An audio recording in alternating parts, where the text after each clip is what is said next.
que cette activité puisse être diminuée ou réduite. Mais ce sont des cas tout à fait particuliers. Et Karim Boucher ne peut pas rentrer en détail parce que autrement le temps va passer très vite.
Alors pour illustrer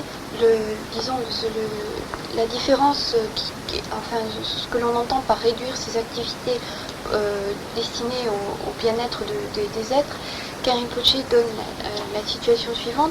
Lorsque l'on prend les religieux qui pratiquent selon le petit véhicule, le Hinayana, ils ont, selon le Vinaya de leur école, ils n'ont pas le droit de toucher à tout ce qui est richesse, pierres précieuses, argent, etc. Également, ils n'ont droit qu'à 5 vêtements en tout et pour tout, et donc ils sont extrêmement réduits, disons, au niveau des biens qu'ils possèdent. En outre, ils n'ont pas le droit d'avoir une grande maison. En général, ils ont une toute petite cellule dont les dimensions sont en général strictes. Il y a une dimension précise pour la cellule. En outre, ils n'ont pas le droit de se mêler à la foule. En général, ils restent entre eux ou tout seuls, et ils passent la plus grande partie de leur temps à méditer, à réfléchir notamment sur les 4 vérités, et donc leur souci essentiel est leur propre libération. Alors lorsque on choisit d'entrer dans la voie des bodhisattvas, il faut savoir que l'activité est tout à fait différente. Lorsque l'on veut œuvrer pour le bien de tous les êtres, on ne peut pas ainsi réduire ses activités, avoir un champ d'activité aussi réduit. Donc il est tout à fait admis et même, disons, recommandé pour un bodhisattva. Enfin, il est tout à fait normal qu'un bodhisattva ait un certain nombre de richesses, et même un grand nombre de richesses autour de lui. Il est tout à fait autorisé à les toucher, à en faire l'usage s'il faut. Il est également habilité à avoir autant de vêtements qu'il le veut si cela peut être bénéfique aux autres. Il est tout à fait recommandé de se mêler aux êtres, aux autres personnes. Et Karim Boucher prend l'exemple de sa sainteté le Dalai Lama, qui n'hésite pas vraiment à bouger et à chercher le contact avec le maximum de personnes possibles. Donc tout ça s'est fait dans le but d'être bénéfique aux autres êtres. Donc la démarche est tout à fait différente, et lorsqu'on se situe dans le cadre du grand véhicule, du Mahayana, il est nécessaire d'avoir une activité beaucoup plus vaste et pas réduite comme dans le petit véhicule.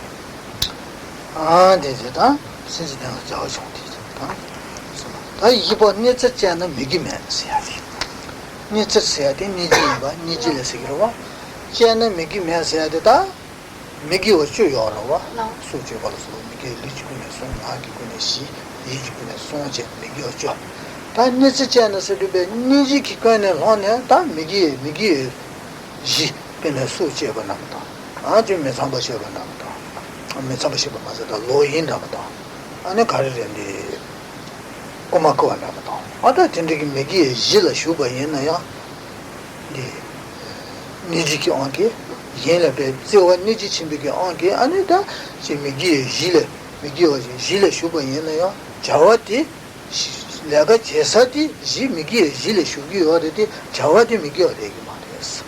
디 미기 레기요 말이지 메세요 말이었어. 메세지나 미기 매스 미기 어예스 요 말이 미기 매스 자와디 미기 어디 말이야 뭐가 까먹이 말이었어. 제야 레가티 지디 미기 어디야 지치레 슈기 어로 제다 메세바이나디 지디 미기 지레 슈고데디 세베 자와티 미기 어디기요 말이야. 전체 상관없는데 얘나 니지기 언제 봐야나.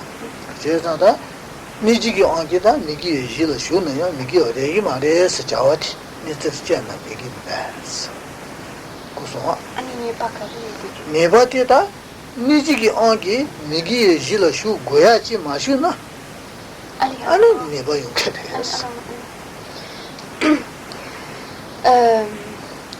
La quatrième faute qui doit être qui est en contradiction avec la pratique de l'éthique pour celui qui a pris les vœux de Bodhisattva est la suivante. Il faut savoir que pour un Bodhisattva, lorsque l'on pratique la voie des Bodhisattvas, il est admis que lorsque l'on a pour motivation la compassion, pour motivation essentielle la compassion, les 10 actes non vertueux peuvent être considérés comme des actes vertueux. C'est-à-dire que lorsque, par exemple, prenons un exemple, on tue, mais par compassion quelqu'un, dans le cas d'un bodhisattva, ça ne sera pas considéré comme un acte non vertueux parce que la motivation était la compassion donc il y a une certaine façon d'appréhender la chose. Et pour un bodhisattva, le fait de ne pas accomplir cet acte alors que la motivation essentielle est la compassion, c'est considéré comme une faute. C'est clair?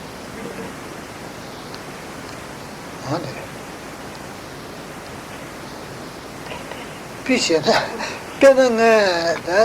대변 니 똑진스 샤저 두버기 지원가만 상주 삼버지 대변수도 저동키 여봐 고도 동키 저동키 또 변치지 다 되게 총방가자지 몸이 희부지 자주나 파파리네 비기요 또 변키 다 뒤만이 면한도 소생이 누자지기 다 총방가가 세진데 저기 뭐 잘라가가 그 보고 사는 된대요 이 누자지기 다디 대변 니지지기 하고네다 살로동지 아우다 그 삼방이 버티니 제다다 그 밑에서가 세버예나다 코나베 멜로나네 산이야 타야 매번함데 넬로나 되고야 기라기 같이 사기요 그 니지다 그 때문에 코나 디제기요 코나니가 치무요 산 니지데 니지제 아 말아가지고 소방하자지지 수 대버예나다 데레 니지제 아 된디제네 아니다 데레 코나바 세잖아 밑 부자디바 세잖아 그 미치라리 아니 그 량이 뭐 두자치 로치 밑에 산에 사기 말이야. 그 날라나에 누구 이 말이야.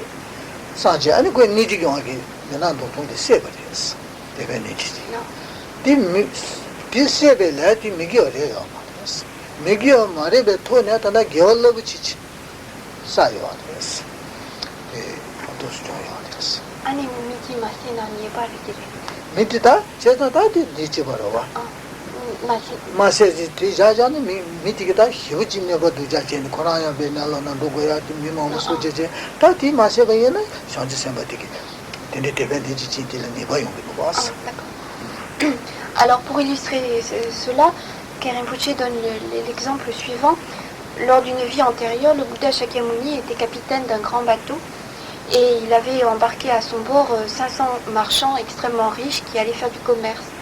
Et il y avait en outre, outre ces 500 marchands, il y avait un brigand qui avait embarqué et qui avait prévu toutes les armes nécessaires parce qu'il avait vu que les marchands étaient extrêmement riches pour les tuer et s'approprier les richesses. Or, durant le voyage, le capitaine du bateau, donc le futur Bouddha Shakyamuni, a compris que cet homme était un brigand, qu'il avait de noirs desseins et qu'il projetait de tuer tous ces 500 personnes. Alors il a réfléchi et puis il s'est dit, mon Dieu, si cet homme, si ce brigand tue ces 500 personnes, un tel acte mauvais va entraîner pour lui une infinité de renaissances dans les enfers. C'est vraiment un acte atroce. En outre, il va y avoir 500 personnes qui vont mourir atrocement. Donc il s'est dit, il a vraiment été empli de compassion et il s'est dit de compassion non seulement vis-à-vis du brigand, mais également vis-à-vis des marchands. Et uniquement par cette motivation, il a décidé de tuer le brigand.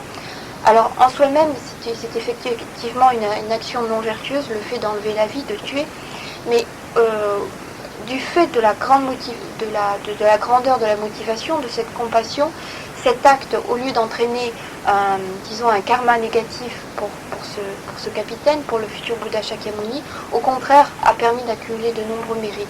Parce que c'est la motivation qui a vraiment décidé de cela.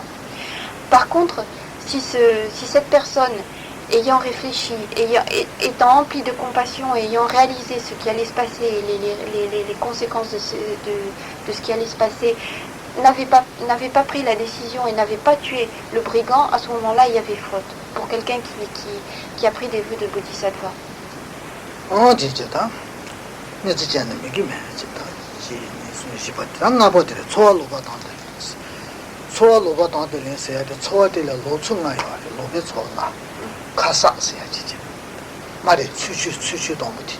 수치 수도 내지 내수 간디 나래 간디 제기 위한 놈이야 내지 내던 수수샤는 내던 주어로 수수 나지기 내수 주어로 다디 많이 버틸 미사보담치 투체 용디 걸려다 딜만 디 인가도 수치 전에 다쿠 지가래지 니바담 제메요 지 꾸틴담 쉐메요사 차신 키니콜라 차베 안게 아니 디 인가디 미사보담치 용데 인도다 쿠베 컴포너 지부체니데 तो लूटी सोए बे या कुछ पुतिने कहे छे अनि बे गोंडम जगी से देना सुची नेरी दिन से यो मारो वा नेरी दिन माजे बले ता ती नेगादी कुई बे सबो जे बे यसा सुची वास ने सुची पा सबो सुबो सुची ओ दिंदी जे बे दिंदी जे ने जी ता निकल छाबे on के तो जे ने ने के जों बे येना साया 통야 가리 ने जी जों बे येना 디 소화들 로베 소화 지제 리즈네 시가 반딘 시가 리네 다음에 디제 로베 소화들 제방 나이고 그래서 다 동부터 도스레스.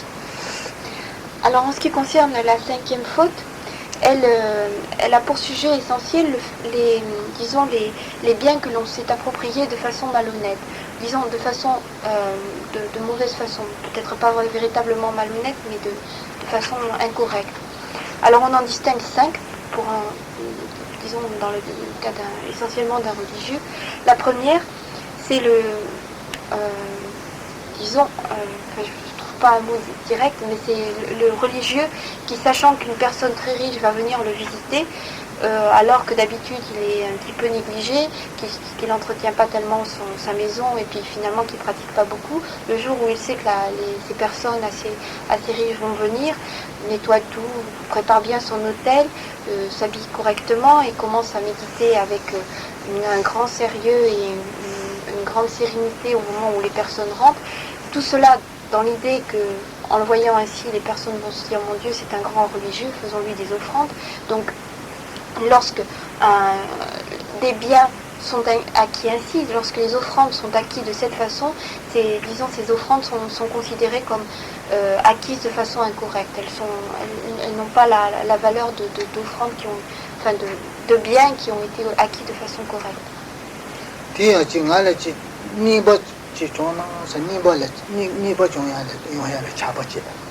kuti shesine rāla kuiba chengi namada dindi pe susu cao chenpa chengi chi miyo sa dindi la kuti la chaba che cha sengi ongi on tosi che na tosi re yasi ke lobe suwa re yasi tosi de cha ki ongi susu la nipa nam che ra miyo sa tang long ti dindi che susu la chi kuti shesu di kuiba chengi namada dindi chi mambu chi miyo sa dindi ki la chabe ongi ta tosi cheba chuchi cheba yina ta di la zaya gadi chungla ya lobe suwa re yasi ya de cha di me na 차시 가야 지니클에 차버 가야 매버chen 다시지 야 미용디 본담 제번이나 개져요. 니클라 차베 온기 제고 약간 고소. 니클라 차베 온기 또 제번이나 아니 다 디네 가지지 라바이나 제 딜로베 소제다 다디 수수세네 니버야 공출에 출번이야 필송기요 말이 뒤주기요 말이 디 제디베 두자 차디요. 말만 동부티 시작이지. 디가 차베 온기 거래스. Timato Yan, she Mitsuno to Galayan, Dulu Jimmy Chuya Namata, she Gonja Michuya Yomarova, Namada Michuya Yomarova, dear Chabe on Nicola Chabe on the Toast Chebayina, she Nibochi Mayonga. Kuti Shuni Jimmy as I did a Chabe on Chebayin, Toast, the same machine. Alors le point essentiel à retenir dans cette façon, disons, incorrecte de s'approprier des biens, c'est essentiellement la motivation disons, de ce personnage qui a été décrit précédemment, c'est-à-dire que finalement tout le but de son activité, c'est d'obtenir des choses, d'obtenir des biens. Il agit uniquement avec l'idée « j'obtiendrai des offrandes, j'obtiendrai des richesses ». Alors il ne faut pas en déduire de façon générale disons généraliser et se dire lorsque l'on voit quelqu'un en train de méditer ou parce qu'il est bien habillé que c'est quelqu'un qui est empli d'avidité et qu'il espère ainsi obtenir des offrandes. C'est une règle générale normalement qu'un religieux a une attitude correcte et qu'il médite souvent et qu'en général il agit avec correction. En fait, là où il y a un problème, c'est dans la motivation de ce religieux.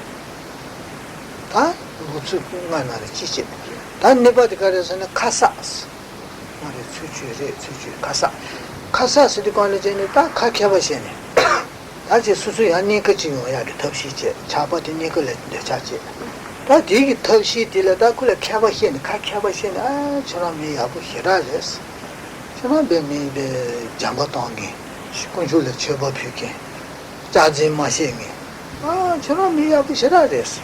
로봇도 배저를 저런 나지 미야부 tin데 공부했어. 싫어 공부했어. 어다지 시에베인들 카사스. 근데 시에는 다 버리부디 가. 그 야부 시에서 가네. 어찌 때베이나? 다디 가르라베이네. 어제디 로베 초제네. 어디 군출에 제법 피면은 와. 수수기한테 뭐 제제네 거행이 되더랬어. Également, il y a il y a une faute dans la mesure où le religieux s'est approprié les biens de la deuxième façon incorrecte. Cette deuxième façon incorrecte, c'est le fait de parler habilement, disons, de savoir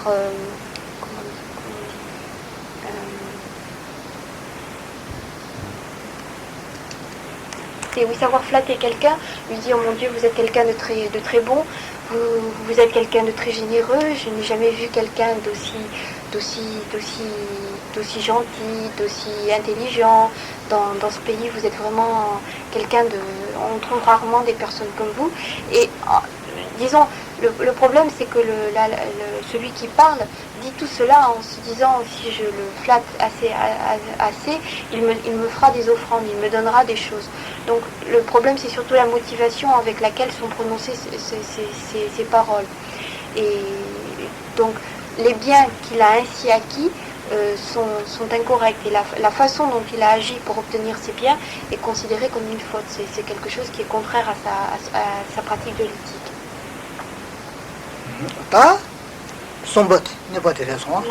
Dans sombat que c'est kasa shonos. Mareta ni pas soit dit. Ni pas soit kasa.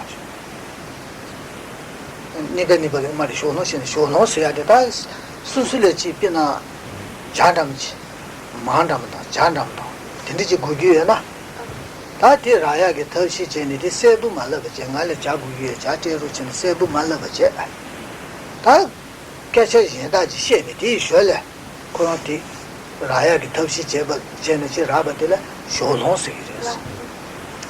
Alors la troisième façon incorrecte d'obtenir des biens, c'est, disons, toujours avec cette motivation, disons, avec cette avidité qui est à la base de l'activité de ce personnage. Ce personnage va donc, disons par exemple qu'il a besoin, il désirerait avoir du thé.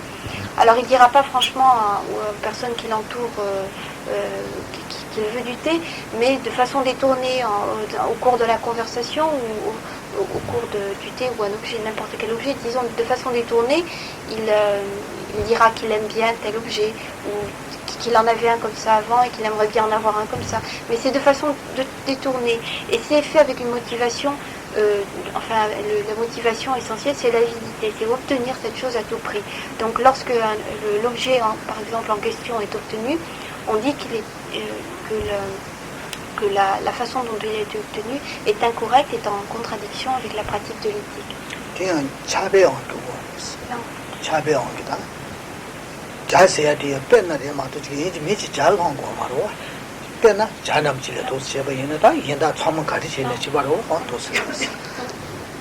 En fait, le point clé, c'est le fait qu'il y a dans la motivation cette avidité.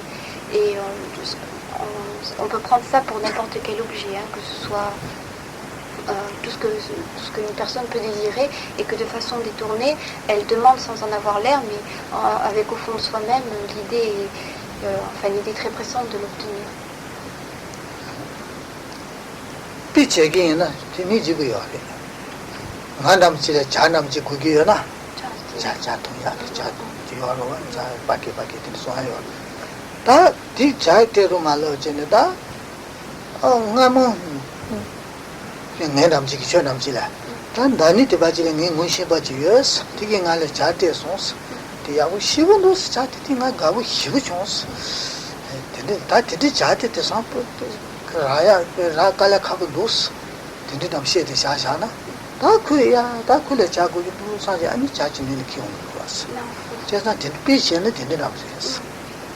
Alors Kerinpoche donne l'exemple suivant.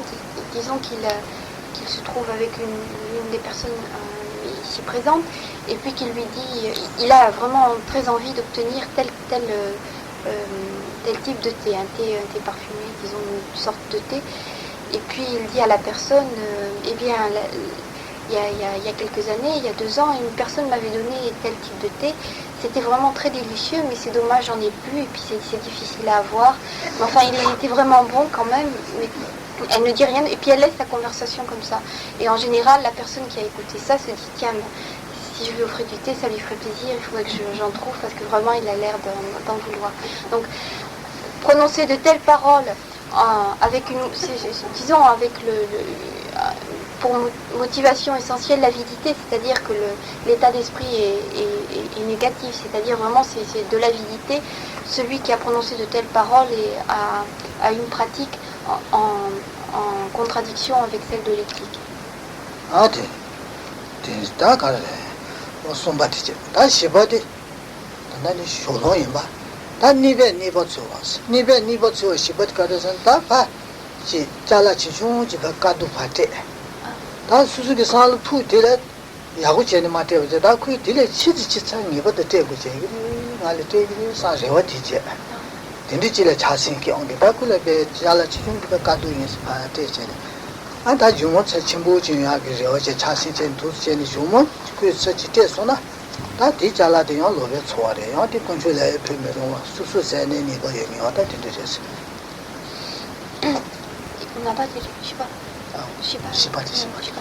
Alors la 4e façon incorrecte d'obtenir des biens, c'est celle qui consiste à donner une petite chose en espérant qu'on obtiendra en retour quelque chose de beaucoup plus grand. Alors, bien sûr, c'est fait avec toujours cette idée, cette avidité qui est vraiment présente et qui détermine la valeur négative de l'activité. Alors, tous les biens qui seront obtenus, parce que ça marche, des fois, quand on donne une petite chose, on obtient en retour quelque chose de beaucoup plus grand. Ce qui sera ainsi obtenu comme il a été obtenu de façon incorrecte, n'a pas de valeur. Et c'est bien tout ce qui a été décrit auparavant, tous ces biens qui ont été obtenus de façon incorrecte, ne sont pas dignes d'être offerts aux 3 joyaux. Donc tous ces biens qui n'ont pas été obtenus correctement ne doivent pas être donnés en offrande.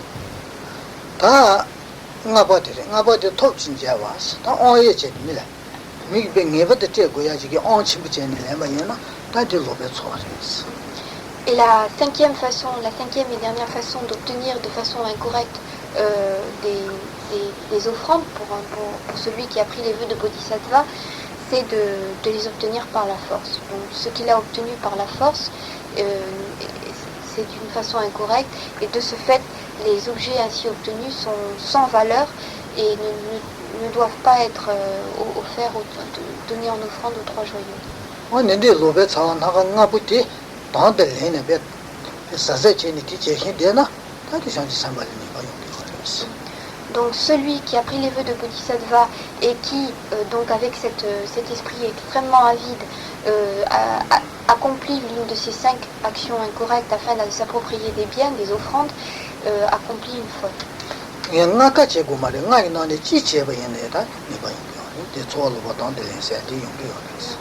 Alors, l'une d'elles suffit, c'est-à-dire qu'il n'y a pas besoin qu'il accomplisse les 5 pour avoir une faute. Il suffit qu'il en accomplisse une pour que déjà il y ait faute.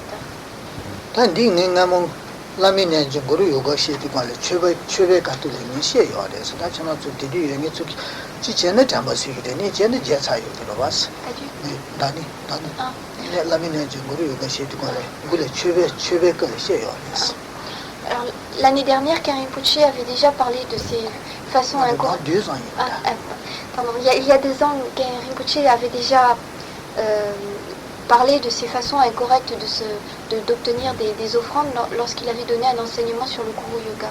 Alors, ceux qui étaient présents à l'époque se souviennent peut-être. Peut-être parti.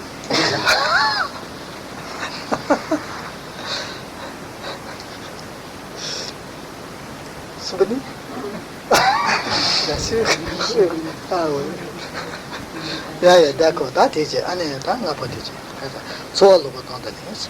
Dachi ni sunji ngaji, da chuba dire. Shanne de guelos, shanne de guelos, chuba dire. Shanne de guelos.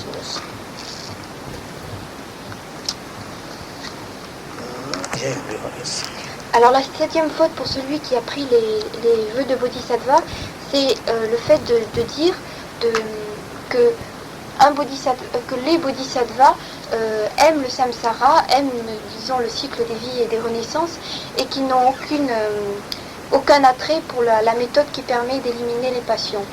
Alors, tenir de tels propos, c'est une faute pour celui qui a pris les vœux de Bodhisattva. En effet, si effectivement les Bodhisattvas semblent demeurer ainsi dans le samsara, c'est uniquement pour œuvrer pour le bien des êtres, mais ça ne veut pas du tout dire qu'ils n'ont aucun attrait pour la méthode qui permet d'éliminer les passions. C'est tout à fait faux. Donc tenir de tels propos, c'est une faute, c'est quelque chose qui est tout à fait en contradiction avec la pratique de l'éthique des bodhisattvas.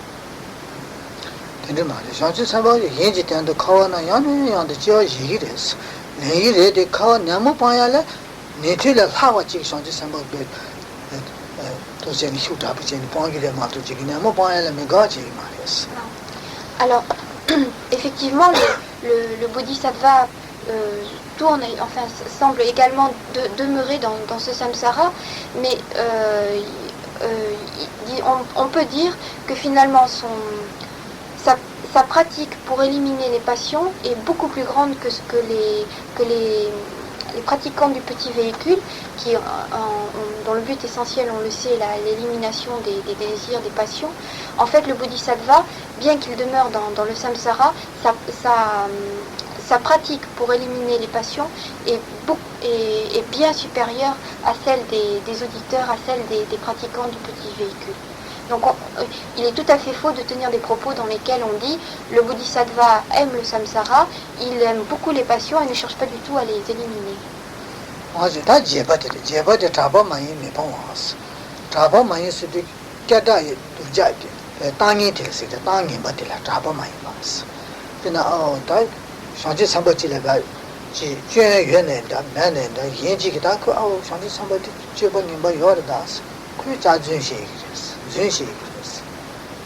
미디 상지 상바 해봐지.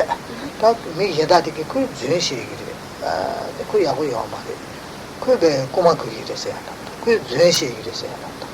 그 이제 된디 땅이 버든데 시행이 누나. 다디 상지 상바디게 라래 땅이 버셔야게 지티라래 예바 얘는 예바티 빵고 하겠어. 디다바디 예바디 빵야게 덕전에 라게 지 자주 시기에는 네버트 자주 마셔버진다. 다방은 많이 빠야게 터진 빵와です. 다 수술에 시장이 매바 자주 자니 시에 가야 제면이 버리부기도 땅에 시기 누나. 다디 땅에 대한 고야게 덕시 제가 수수 방구야 요 말이 요 말로 얘네 그 개청이 버티제 봐 가야 톱시제네 개청이 버티 봐 매야 톱시제 그래서 디마제 버제 개청이 뭐 용야디 망구 버제 샤나 잡아 많이 매번 산이 버렸어 매번 그랬어. En ce qui concerne la 8e faute qui s'oppose à la pratique de l'éthique, elle est la suivante. Il se peut que donc celui qui pratique la voie des bodhisattvas, celui qui a lui-même des réalisations, entende des personnes dire de lui c'est quelqu'un qui est un menteur, il ne pratique pas bien, c'est un voleur, il a déjà tué des gens, ou des choses comme ça. Donc il entend des insultes, enfin des propos assez déplaisants à son sujet. Alors, il doit agir ainsi si ses propos sont tout à fait mensongers, c'est-à-dire si lui-même a une conduite tout à fait vertueuse, il doit essayer d'arrêter ces personnes qui répandent de tels propos. C'est-à-dire qu'il doit essayer de mettre un terme à toutes ces rumeurs. Mais par contre, si effectivement ces propos ont une certaine part de vérité, il doit essayer de s'améliorer et de faire en sorte que ces propos n'aient plus aucun fondement. Donc s'il n'agissait pas de la sorte, si, sachant que de toute façon c'est des propos mensongers, il laissait malgré tout ces rumeurs circuler, il accomplirait une faute, il se rendrait coupable d'une faute.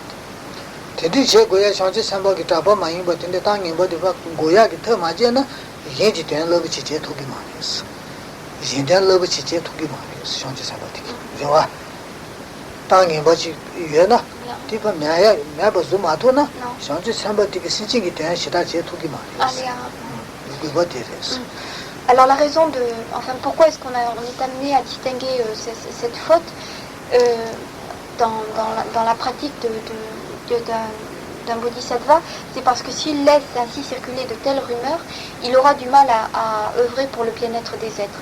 Si on nuit à sa notoriété, ou disons un petit peu à son aura parmi les gens, il ne pourra plus agir pour le bienfait des êtres, ce qui est l'activité essentielle d'un bodhisattva. Et si tout le monde entend dire cette personne est mauvaise, les gens n'auront plus aucune foi, donc il ne pourra plus vraiment agir pour eux.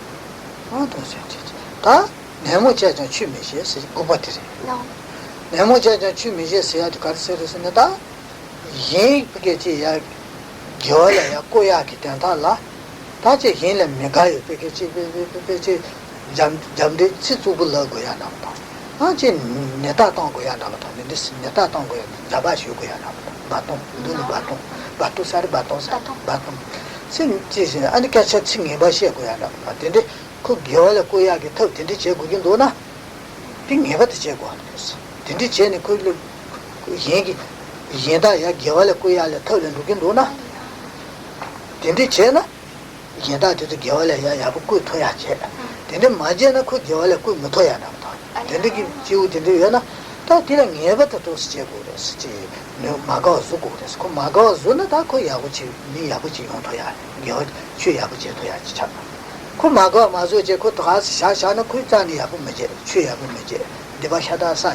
Alors la 9e faute qui s'oppose à la pratique de l'éthique, c'est celle-ci. Lorsque l'on se trouve en présence de quelqu'un, lorsque celui qui a pris les vœux de Bodhisattva se trouve en présence d'une personne mauvaise, qui a de mauvaises habitudes et qui ne se conduit pas bien, si le fait de lui tenir des propos très violents, de lui crier dessus, ou même d'en venir aux mains, de lui taper dessus par exemple avec un bâton, d'avoir des méthodes extrêmement déplaisantes, pour arriver à la faire réagir, à la ramener à la ramener vers une conduite plus vertueuse, si ces méthodes, assez violentes et assez déplaisantes, peuvent amener cette personne à devenir plus vertueuse, il doit le faire. S'il ne le fait pas, il se rend coupable d'une faute. Donc, s'il sait que par exemple donner un coup de bâton ou donner, enfin, disons avoir ces conduites un petit peu désagréables peut apporter un profit à la personne en question, il doit le faire, sinon c'est une faute. Ah, toi c'est une jambe nane bangi a den, c'est nane bangi a goche ne ta chudu chinson si chudu nane chudu chin sa se. Donc ce soir, nous avions vu les 7 fautes qui étaient en contradiction avec la pratique du don, les 9 fautes qui étaient en contradiction avec la pratique de l'éthique, et donc ça fait 16, et c'est 16 fautes parmi les 34 qui s'opposaient à la pratique des 6 paramita. Et on va arrêter là pour ce soir.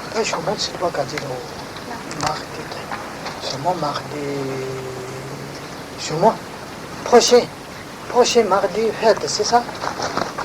Ah non.